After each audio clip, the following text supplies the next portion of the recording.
unfold them? Okay, let me see. I'm going to unfold them so it's easier to... Some of these are really good. I mean, they're all good, but... Okay, so... Okay, number one, how do you cope with the stress of being a mom and a wife? I don't. Jesus. You don't have to. It can be loud. Yeah, we can. I'll go first so that I don't have to answer any more questions. That's right. How do I cope with the stress of being a mother and a wife? I like to think of our days as being like rhythms. And so instead of feeling like I have to take care of everything all at once, we kind of just wake up in the morning and get a few things done that I know are set, and a few more things in the afternoon, and when my husband comes home, a few more things. And I think it makes it a lot less stressful. I don't feel like I have to do everything every single day for every single person. And I also got rid of 2 of my kids this week, so that's also a really good option. And I think having a lot of grace with like my kids and myself. I apologize a lot, and I make them apologize a lot, and I make my husband apologize occasionally. So that's how we do. I'll say something. Go ahead if you want. Okay. I would say learning to find pockets of rest away from all the needy people in your life. I literally had this conversation with my husband a couple weeks ago because we have 4 kids. And I said, babe, when you're grumpy, you take it out on me. When Lily's grumpy, she takes it out on me. When Ian's grumpy, he takes it out on me. And I went down, all the kids and even the dogs. And so we're constantly being, we're that person. So I'm glad that I have a husband that'll like take the kids, or early on, like my kids would do karate and he'd take them all and I'd have the house for 2 hours. And sometimes I would do nothing. Other times I'd be like, oh, I was inspired to like get a project done or whatever. But just to have a few moments, absence makes the heart grow fonder. So you really want to be absent from your family sometimes to kind of recoup and like reset. And it's okay to throw pizzas or corn dogs at them. And I don't have to have a homemade meal, like my kids actually love it when I'm like, free for all. They're like, free for all? We get to choose what we eat for dinner and you're not cooking? I'm like, yes.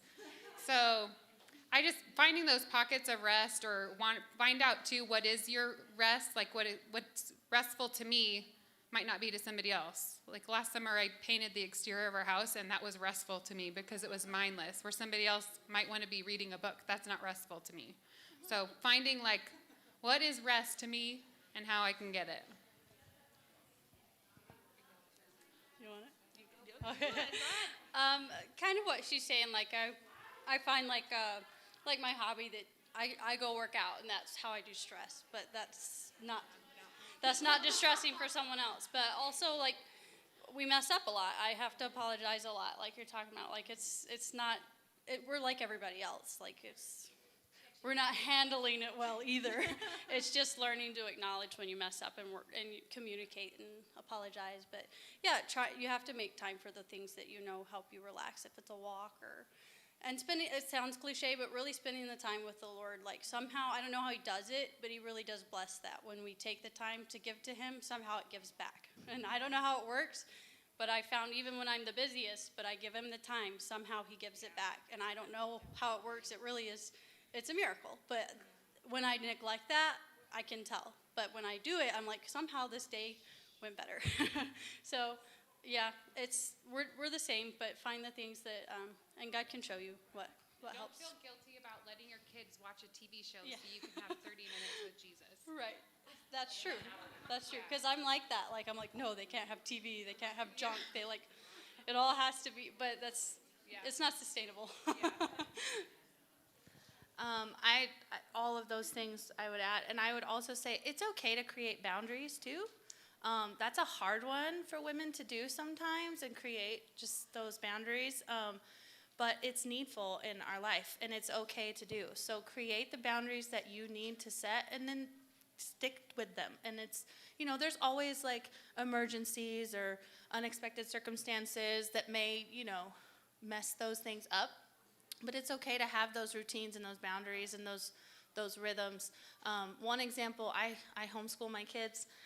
And so during the school year, from 9 to 12:30, I'm not available. My phone is off.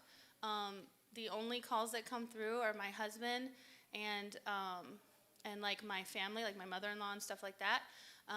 And if there's an emergency, they'll, people will call my husband, and then he'll call me and let me know. And obviously, those things are fine. But like I've just set that, like that's my time. I have to I have to school my kids. I don't have an option. And so everything else, it can wait. I think sometimes everything is urgent. It has to be done right now, and I have to tend to that person. I have to get to that person. I have to do that. I have to do that, and it all has to be done right now. When we really step back and think like, okay, it's important, but it can wait for a minute, and this can wait for a minute, and everything is not so urgent, and everybody will live. The world will keep going, everything will keep spinning, and it's fine. So before I ask the next question, I realized how rude of me I did not introduce these ladies up here. But for those of you that don't know, my name is Brittany. I'm the pastor's wife here at Desert Streams Baptist Church. And next to me is Charity Jenny and her husband. They are at Shepherd's Call Baptist Church in Pinion Hills, California, which is just 45 minutes about that way. And then Donna is the pastor's wife at Lighthouse Baptist Church in Moreno Valley. And then Miss Sarah Ashley is the pastor's wife at San Bernardino Baptist Church in San Bernardino. So that's who we all are. Okay, so our next question. How do you and your husband seek out and receive personal discipleship? Ooh, that's a hard one.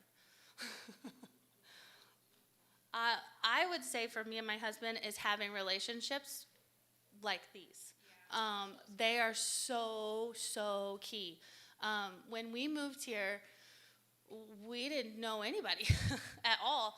And it's just amazing to me how quickly the Lord brings relationships together and how fast like our hearts get knit together. It's absolutely amazing to me. I say this frequently. I don't know what my husband and I would do if we didn't have the Jennys and we didn't have the Elwerts and we didn't have the Ashleys, because like they're our core. They're that's who we get advice from and counsel from, and we talk through problems with, and this is what's happening. So I think for us, having people around us that we can just breathe with and be ourselves with, and our kids can be themselves with, and I think that's would be key for us. Yeah, mine would be the same. Like it's, obviously if it's very serious, we have like our home pastor or older pastors that are, and some things you don't want to share with like your super close friends. It can be weird, but iron sharpens iron, and that's, you have people that walk with the Lord, and it would be the same for you guys when you're going through something. We're not any different, it's, you find someone that walks with Jesus, and you ask them, what do you think? Because there's safety in that multitude of. Yeah. Good. Oh, I have one tiny thing. One piece of advice that we got when we were early married is to look for somebody who's like one stage ahead of you, whether spiritually or whether in your family. And that's kind of what we've always done for personal counselors too, is besides these wonderful people, is a couple of people that maybe have teenagers. And so we don't have teenagers yet. So we're always looking at those people like, how did you handle this? And what did you do here? And what do you look for in your next stage of the church? Or what do you look for in your next stage in your marriage? And so that's been good for us.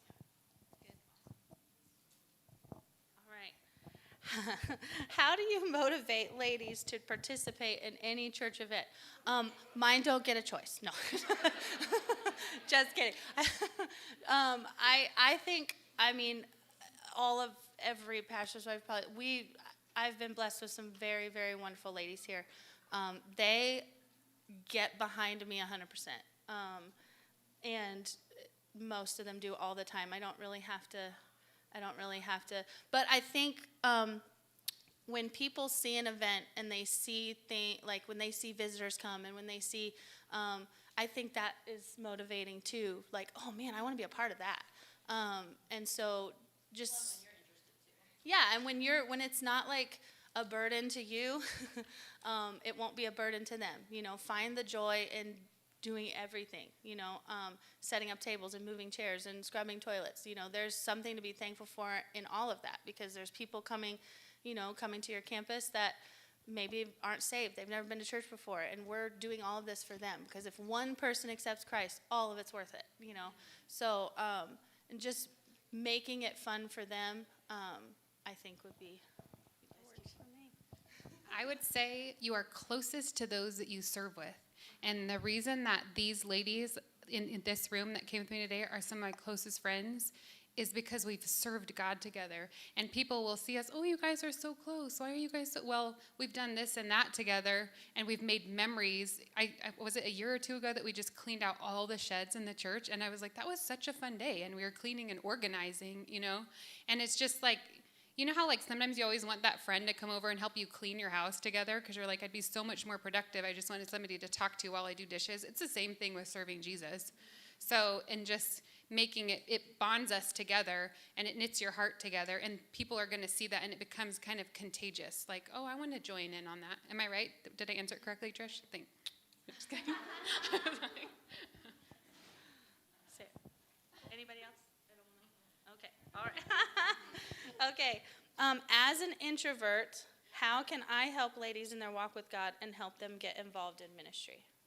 Anybody? You need to find an extrovert. That will help you. I always say, like, my daughter is very extroverted, and she has her little posse of introverts that she kind of helps along the way, right? So there is like that yin and yang, you know, like you need to have somebody. And I will tell you, we've had a lady in our church, she's very introverted, but she is very good one-on-one. Just because they're not good in a group doesn't mean they can't do something, and kind of helping them see those talents that they have kind of behind the scenes and helping them utilize that. So, so know that. But yeah, introverts, you can serve Jesus too. Yeah, I would say it's not a negative. Like some of the people that have encouraged me the most in my life have been the ones that nobody else knows. That they wrote the card or wrote the note or sent the text that said, hey, I'm praying for you. And nobody ever would see them or know that they would be that person, but that encourages you when you need it. And that quiet, stable person that's just dependable and knows that you know that they care. Like you don't have to, it's not a negative. It's a beautiful thing that you can be holding up, you know, Moses' hands and not really the person that's mentioned or known. But yeah, we need that because the people out front doing the crazy stuff get tired, and then they need somebody that's stable and sending that little card, you know, that nobody knows about. Yeah, I think it's important. God created both, right? He created both personalities, and we work together. And being an introvert doesn't, I think some people mislabel that too as like you don't ever want to talk to anyone. That's not really the correct definition of that, but like, know also if you're an introvert, like know your limits. Like know, like, okay, I need to step back for a minute, you know, and recharge or rest but being an introvert is a great thing. I'm an introvert by nature. And God created both. So know that you're just as valuable as the person running down the street, you know, waving the sign, or always, you know, you're just as valuable and you add just as much. Okay. Do you ever get to pick the message for a Sunday service? Most of us, no, I'm just kidding. That's not true. Do you, Charity? Do you? No, sometimes I say, just go pick an old one.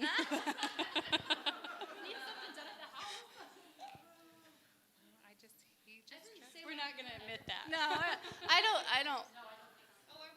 Go ahead. You know what we do for our husbands, though, is we're like a sounding board. Like sometimes they're bouncing ideas off of us, or like Donnie will get done preaching and I'll be like, babe, that was really good. Or he'll ask me like, but what about this? And just being that sounding board for him and their encourager. But I don't want to be, it's funny because sometimes people think, oh, I'll go to the pastor's wife. I'm like, sometimes I'm literally the last person to know what's going on. Like, I didn't know he was doing that series this morning. I didn't know he was going to preach on that. So don't expect me to know what God is doing through him, you know, but I'm just there in an encouragement to my husband. So, and we don't like to hear the criticism about his preaching. So. That was good to throw in there. Because we will hear it. I I'm usually the last person to know too. Most of my ladies would say yes to, I don't know half the time what's going on. But I try to just be his, like you said, his encourager and his cheerleader, because he's going to hear if something was wrong about the message. So I just try to be the person that, no, honey, it was good. Like, it was really good. And yeah, we don't like to hear criticism. You go right ahead. Because it's interesting to me that I just learned about my pastor husband. The other day he preached something and I was like, oh man, don't you feel bad for that person? Like, you said exactly what they're going through. And he's like, who? He doesn't even think about people's problems when he's preaching. Problems, yes, while he's counseling them and things, but I always think like, oh, that poor person, or oh, that's going to hurt somebody's feelings. And he's always, it's just not his thing. He's just preaching what's true. And I thought that was really interesting. Like, I mean, I couldn't do it. I worry about everybody. All right, here's the next one. What are some practical ways that we can minister to our pastor's wife? None of us are going to answer this question. Okay, go ahead. Donnie and I have been in our church for 22 years, and I have told people this, and I feel very blessed with the ladies that I have in my church. Because I had, we were at my brother's wedding, and we were sitting with another pastor's wife, and she said, so how are you doing with that? And I said, I have had a good experience. I have ladies that love me, that are my best friends. They encourage me. They pray for me. They work with me. I have never felt like there's been that pull and tug to be like, come on, just serve Jesus with me. And so they are like my people, my sisters in Christ. They're the ones I go to when I'm in crisis. And I've been able to be real with them. And so I know not all of our stories are like that, but I can honestly say, like, I love where I serve. I love the ladies that are at my church because we're just friends and we're in this together. It's not like, so I've been blessed in that respect, and maybe it's just time, but some of the ladies that are even here today have been at our church since Donnie and I've been there, so I'm 22 years. Yeah, so. If you peg me, I'll say something. Practical ways, right? Yeah. Okay. I think, like Donna was saying, like, don't wait to volunteer. Maybe be one of the first people to say, I'd love to help with that thing. How can I serve here? But practical for personal, if they have children, offer babysitting. We have wonderful people in our church that do that. If you know it's a special day, maybe volunteer to help out with that thing. Stuff like that is, I think we've had a lot of people, they know I like Starbucks, so randomly people will buy me a Starbucks drink, and randomly people will say, hey, can I watch your kids because I know it's your husband's birthday coming up. Things like that, practical. We were just talking before the service, Linda and I, because Linda knows I don't like conflict, so she'll be like, I'll handle that for you. So kind of know your pastor's wife, what her strengths and weaknesses are. Like if she is introverted and like she's not going to want to be talking to all these people, run interference. Oh my word. Have you ever been stuck talking to somebody that won't stop talking and you need to get away?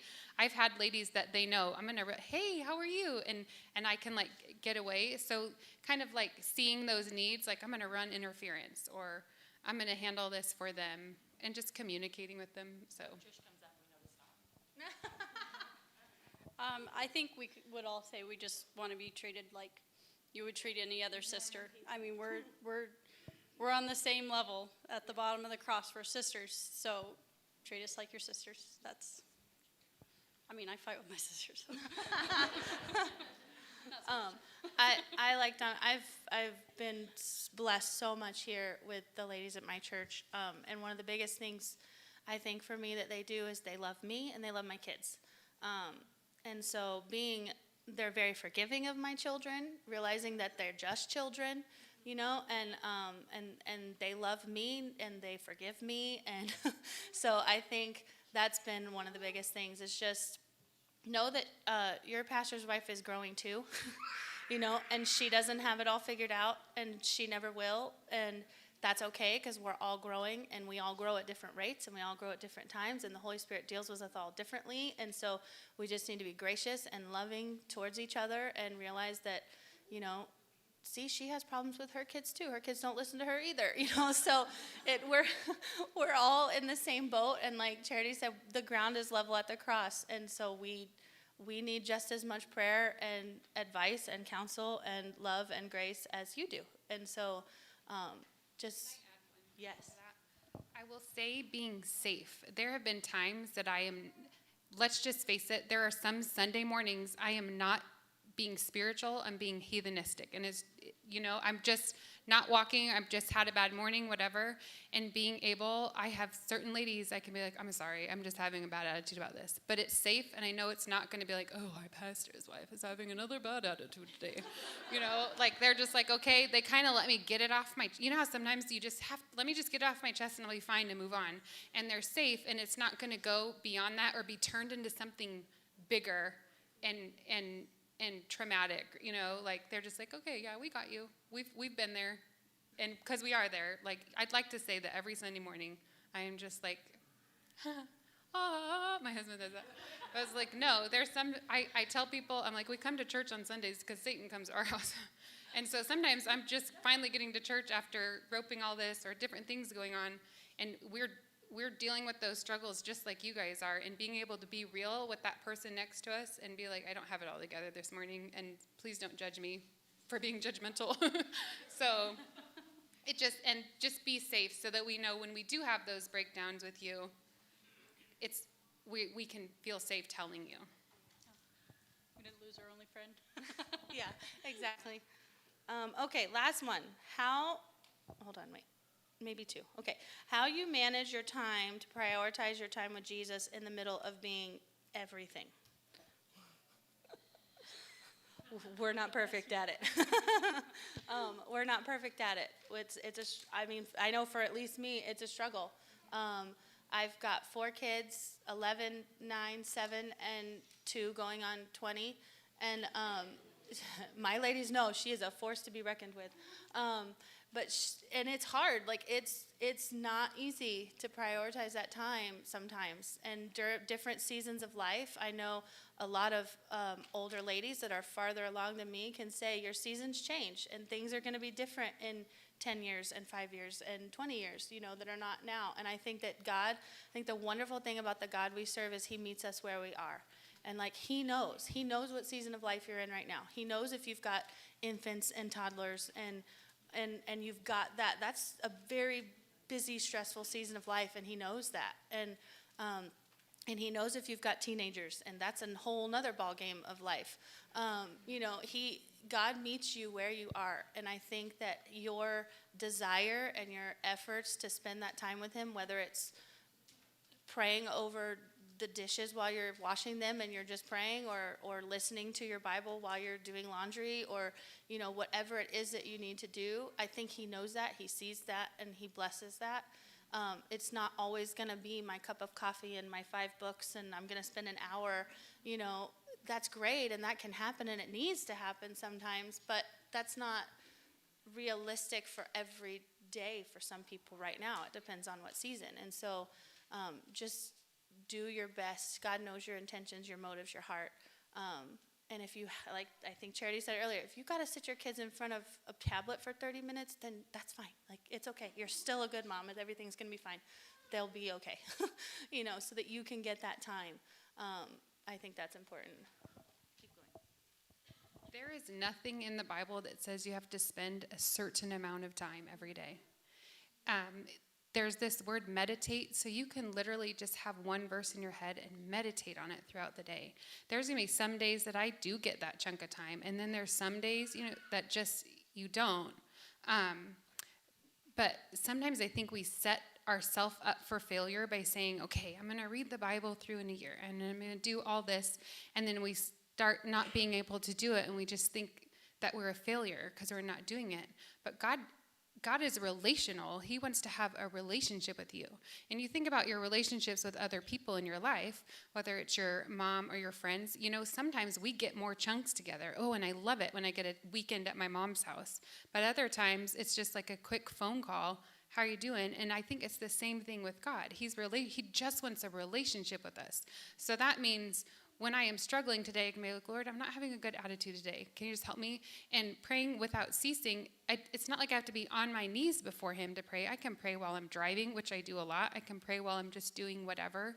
I really try before I even get out of bed to have like a song in my head or something that I can just chew on.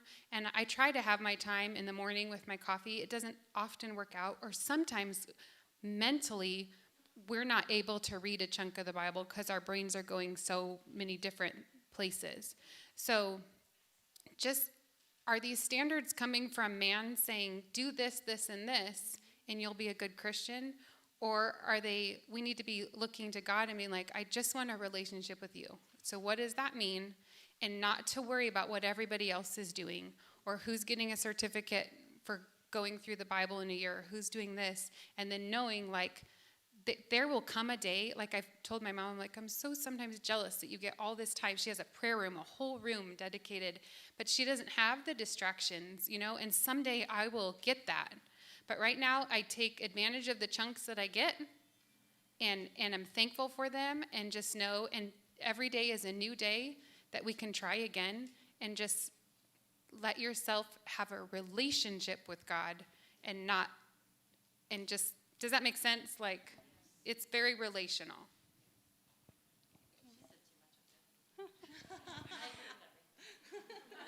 I think something I'm learning right now, or trying to remember again, is if it's 5 minutes or it's 50, I have to make it my priority too, because my house is never going to be spotless. So if I wait until my house is spotless, I'm not going to read my Bible. I'm not going to listen to my Bible while it has to be, even if it's 5 minutes, it has to be first, and then let God honor that time.